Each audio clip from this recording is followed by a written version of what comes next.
So we are happy to announce to the people of Gituru Chacha South, the people of Kisii, Kenyans of goodwill, that we have secured the release of cash bail of Honorable Anthony Kibagendi, member for Gituru Chacha South, after a dramatic night.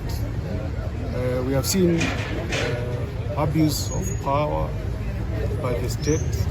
Mheshimiwa was arrested by a contingent of 6 vehicles, enough vehicles to take relief food to people who are suffering in very many parts of the country. Taken around in Nairobi, driven to Kisii, driven to Nyamira, and finally we spent this night at Keroka police station. Just the way the repressive regime of President Moi used to behave. We expected Mheshimiwa to be charged in Kisii courts, but again we woke up to more drama. We were told Mheshimiwa was rushed into Narok because the state was doing what we call forum shopping. They thought that if they come to Narok, they will be able to influence the court. But we are happy to announce that the judiciary has demonstrated that it is independent and that it is not bent to the whims of the state. And we want to thank the Honorable Magistrate who has ordered that Mheshimiwa be released on a cash bail of 100,000 shillings. We want to tell Kenyans that we are very, very quickly reversing the gains that we have made under the 2010 Constitution. Honorable Kibagendi was out on cash bail granted by the High Court of the Republic of Kenya.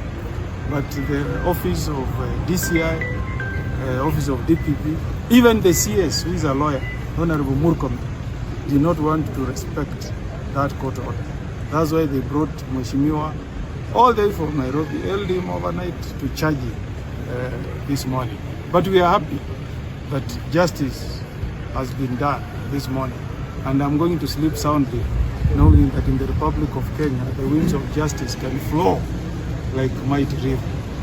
So we are happy, and we maintain that this is political harassment because Honorable Kibagendi has been in the forefront, fighting for justice, condemning corruption in this country.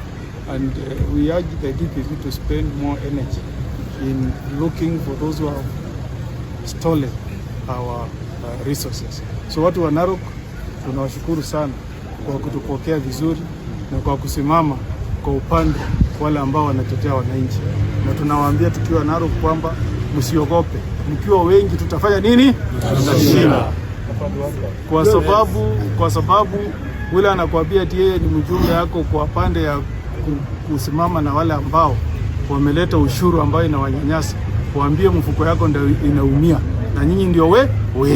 Mnakumbuka yeye alifanyikia Mudi Awori, yeye alikuwa vice president. Mnakumbuka kule Western, na wananchi walipiga kura kumtuma wapi? Nyumbani. Hata Mudavadi alienda kwa debe akiwa naibu wa rais na alitumwa wapi? Nyumbani. Tulikuwa hata na Mheshimiwa Ubure kule Kisii, wakati tulienda uchaguzi yeye alikuwa waziri. Kwa hivyo mimi naambia msikuwe na uoga, nyinyi kaa imara. Tukichukua serikali, tuondoe hii serikali ambayo ni ya kunyanyasa wananchi, nyinyi mtafurahi. Sisi tunasema kule Kisii hatutaki nyumba hizi mnaita sijui affordable housing. Utaenda kufunga ng'ombe kwa ghorofa huko? Ng'ombe inafungwa kwa ghorofa huko? Utaenda kupanda sukuma kwa ghorofa huko? Hata kuku utafuga kwa ghorofa? Hapana. Sisi afadhali kama ni serikali inataka kutujengea nyumba, ikuje itupatie pesa tujenge nyumba zetu. Kule Singapore unachagua vile unataka nyumba yako. Ukienda kule Australia serikali inakupatia 15,000 ya kule, uende ujenge nyumba vile unataka. Kwa nini hamjui kujenga nyumba hii? Hatuwezi kulazimishwa. Kwa hivyo nyinyi msimame imara. Asante kwa kusimama na sisi tutaendelea kusimama upande wa wananchi. Nyinyi ndio mnachagua MCA, mnachagua MP, mnachagua senator, governor, hata rais. Tutaendelea kwa pamoja. Asanteni sana.